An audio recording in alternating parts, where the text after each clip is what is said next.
Chapter number 12, Electricity, plus 10. The question number 1 is a piece of wire of resistance R is cut into 5 equal parts. These parts are then connected in parallels. If the equivalent resistance of this combination is R dash, then the ratio R by R1 dash is, answer should be here number D, that is 25. And how it would be, let's see here. देखिए resistance of peace एक है, उसको हम लोग मान लेते हैं वो आर है, उसका रेजिस्टेंस R1, उसको 5 इक्वल पार्ट्स में डिवाइड किया गया तो प्रत्येक पार्ट का हो गया R/5। तो सबको पैरेलल में कनेक्ट करना है सबको, तो उसका इक्विवेलेंट रेजिस्टेंस R डैश है। फिर क्या करना है, तो R1 फिर क्या है 1/R डैश जो होगा 5/R, सबको इस तरह से होगा, हम लोग इसको ऐड करेंगे तो 25/R होगा। तो 1/R1 equal to 25R and therefore R/R dash equal to 25 होगा। तो this is the answer. And the number 2 question is which of the following terms does not represent the electrical power in the circuit. यह है, तो इसमें सबसे main question जो answer होगा वह बी होगा। IR², ये ऐसा नहीं होता है क्योंकि I² होता है, I भी होता है, V² R भी होता है। इसको आप सिंपली बुक में देख सकते हैं। The next question is number 3 is number 3 है आपका कि इलेक्ट्रिक बॉल रेटेड यह है आपका 220 volt 100 watt, then is operated, बाद में इसको ऑपरेट किया गया 110 वाट से वोल्ट से। The power consumed will be, कितना होगा जब इसमें कनेक्ट किया जाएगा। तो इन फर्स्ट केस में आंसर एक्चुअली आंसर होगा 25 watt, that is answer number D. लेकिन ये कैसे होगा, चलिए आप हम लोग जानते हैं। एक्चुअली पावर इक्वल टू होता है P = V²/R। V² आपको वोल्ट दिया ही हुआ है, आपका वोल्ट आपका दिया हुआ है 220 और वाट आपका है 100 वाट। तो इस तरह से हम लोग क्या करेंगे, R इक्वल टू हम लोग ले सकते हैं लाइक दिस। तो यहाँ से हम लोग आ गया। अब चलिए देखते हैं कि P का वैल्यू मिल गया, W का मिल गया, तो R का वैल्यू निकल जाएगा यहाँ से दिस वे। इसके बाद हम लोग क्या करेंगे कि जब यहाँ से R निकल जाएगा तो हम लोग क्या करना है, अब इसको कनेक्ट करना है कहाँ, पावर हम लोग को निकालना है। तो 110 में इसको कनेक्ट किया जा रहा है, R हमको 484 मालूम हो गया है। तो हम लोग इस तरह से कैलकुलेट करेंगे तो 25 वाट आ जाएगा। Clear.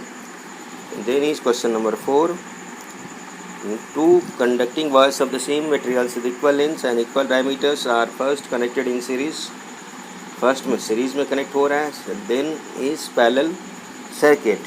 The same potentials difference, ratio of heat produce in series parallel combination would be. Series और पैरेलल का कॉम्बिनेशन का जो रेशियोस होगा क्या होगा ही, तो आंसर शुड बी 1:4। ये कैसे, ये भी देखिए बहुत ही इंटरेस्टिंग फैक्ट है। इसलिए इसका मेन रीजन पकड़िए चलिए कि सर्किट कोई भी हीट जनरेट होता है that is inversely proportional to the resistance होता है। तो ऑब्वियसली जब आपका पैरेलल में कम होगा, जब रेजिस्टेंस जब इन्वर्सली होता है, तो जैसे मान लीजिए सीरीज है और आरपी आपका पैरेलल में है, ये दोनों का इक्विवेलेंट रेजिस्टेंस है if connected in series and parallel respectively. तो यहाँ मान लीजिए HS जो हम लोग पकड़ लें, ये सीरीज़ का हीट है, HP आपका पैरेलल का है। तो हम लोग just formula V² RS × T, ये फार्मूला होता है, इसमें पुट करें हम लोग V² RP/T, तो बचेगा RP/RS। इन्वर्सली आ रहा है देखिए। तो heat produce in series HS में अब क्या होगा और heat produce in the parallel circuit में क्या होगा, ये देखते हैं। देखिए HP RS जब सीरीज़ में कनेक्ट करेंगे 2 है तो 2R हो गया, और जब इसको पैरेलल करेंगे तो R/2 हो जाएगा। अब दोनों का जब हम लोग रेशियोज निकालेंगे तो 1/R2, क्योंकि RP वाला पहले होगा, R/2, वह रेशियो वाला 2R होगा, इसको कनेक्ट करेंगे तो 1/4 होगा, और दोनों का रेशियो 1:2, इस तरह से 4 आ जाएगा। क्लियर है? तो नेक्स्ट क्वेश्चन इस नंबर 5 है, how is voltmeter connected in the circuit to measure the potential difference between the 2 points. कैसे होता है यह देखना है। To measure the potential difference between 2 points a voltmeter should be always connected in parallels.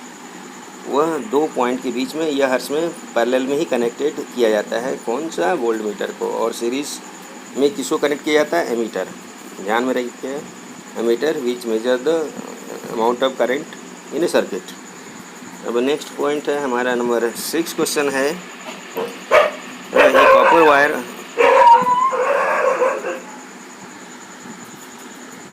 Question number 6 यहाँ है, the copper wire of diameter 0.5 mm,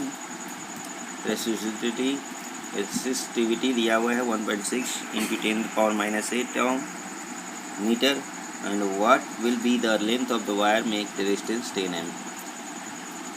एक ऐसा लेंथ निकालना वायर का जिसका रेजिस्टेंस 10 ओम हो।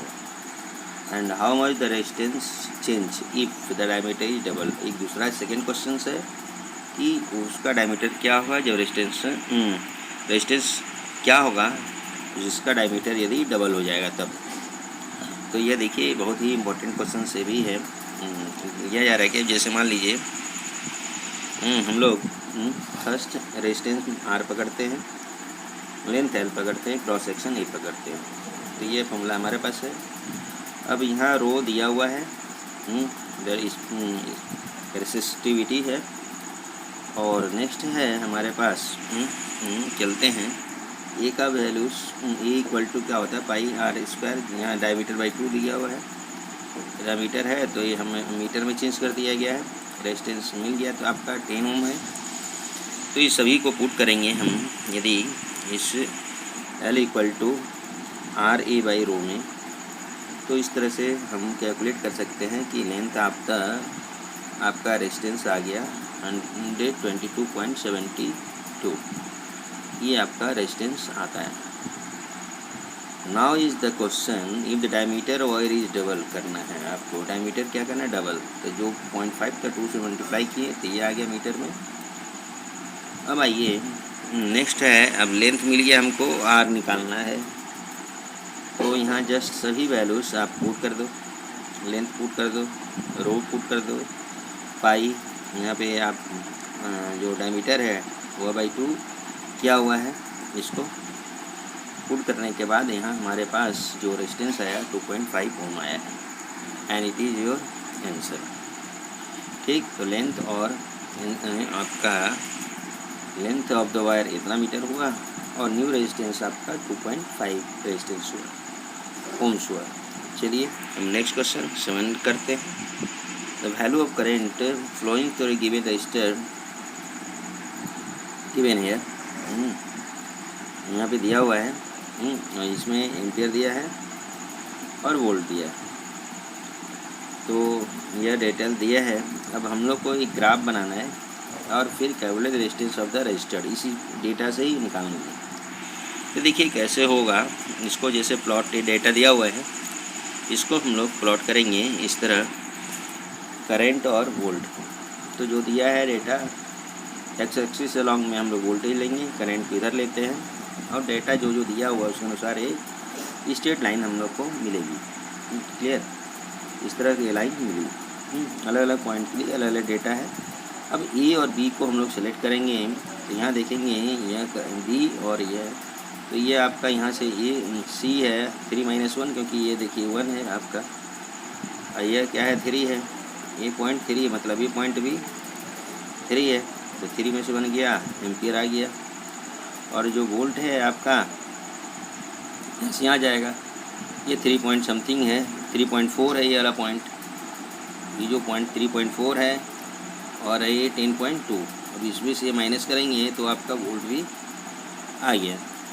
जब वोल्ट आ गया तो हम लोग को रेजिस्टेंस निकालना है। तो R = हम लोग डायरेक्ट क्या ले सकते हैं, V बाई आई कर सकते हैं। तो इस तरह से रेजिस्टेंस हम निकाल सकते हैं। The next question is number 8। When 12 volt battery है connected across the known resistor, that is the current through it is 2.5 microampere. The value of the resistance you have to calculate. Here the R, according to Ohm's law, V is equal to IR, R equal to V by R, V by I, and here is given all things. V is equal to given, V is given, and I is also given. Here you have to change the m into ampere. यहाँ put करेंगे तो हमारा 4.8 जो है आपका kilo watt आ जाएगा। इस तरह से हम लोग रेजिस्टेंस फाइंड आउट किया गया। तो नेक्स्ट क्वेश्चन है हम लोग के पास क्वेश्चन नंबर 9। ये battery is of 9 volt is connected in series with resistors this given respectively. सबको सीरीज में कनेक्ट किया गया है इसको। इसके बाद है क्या कि how much current through the 12 watt resistor. तो 12 वाट रजिस्टर के क्रॉस में क्या करंट फ्लो होगा उसको हम लोग को फाइंड आउट करना है। Actually the current there is no current division आखिरी इन द सीरीज। कोई डिवीज़न सब में सेम ही होता है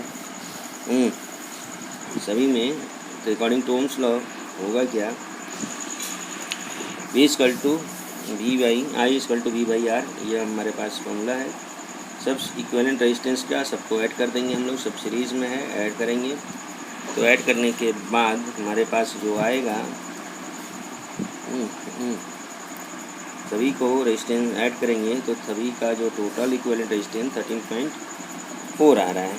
वोल्ट हमारे पास दिया 9 वोल्ट बैटरी है। तो I इक्वल टू 9 बाई यह करेंगे तो एम्पियर कितना होगा A। तो 12 वाट के द्वारा भी इतना ही एम्पियर का जो करंट है वह फ्लो करने वाला है। नेक्स्ट क्वेश्चन है आपका नंबर 10। बोला how many 176 ohm resistors in parallel are required to carry 5 ampere and 220 volt line. इसमें करना क्या है कि बोल रहा है कि 176 रजिस्टर्ड को पैरेलल में कनेक्ट करना है कितना कि वह 5 एम्पियर और इतना वोल्ट लाइन हो। तो देखिए नंबर ऑफ मान लेते हैं रजिस्टर्ड जो है रजिस्टर्स X लेते हैं। रेजिस्टेंस उसका प्रत्येक का मालूम ही है 176 ओम। तो इक्विवेलेंट रेजिस्टेंस अब होगा क्या बाई ओम्स लॉ कि R equal to V by I होता है, ये मालूम ही है। इसके बाद है क्या कि वोल्ट और आई आपको मालूम है, वोल्ट और आई हम लोग को दिया गया है। तो इक्विवेलेंट रेजिस्टेंस कम्बिनेशन का यदि मान लेते हैं 1 बाई आर है तो that is equal to X into 1/76 यह होगा, यह होना चाहिए। इसके बाद हम लोग यदि R पकड़ते हैं तो R इक्वल टू यह होगा। इसके बाद हम लोग क्या करेंगे V बाई आई है तो V by I equal to मैंने R, तो R की जगह पे हम लोग ये रखते हैं तो X का वैल्यू निकल जाएगा क्योंकि I और V हम लोग को मालूम है। तो यहाँ से निकला क्या 4, मतलब यहाँ 4 resistors of 176 ohm are required. Clear. तो दिस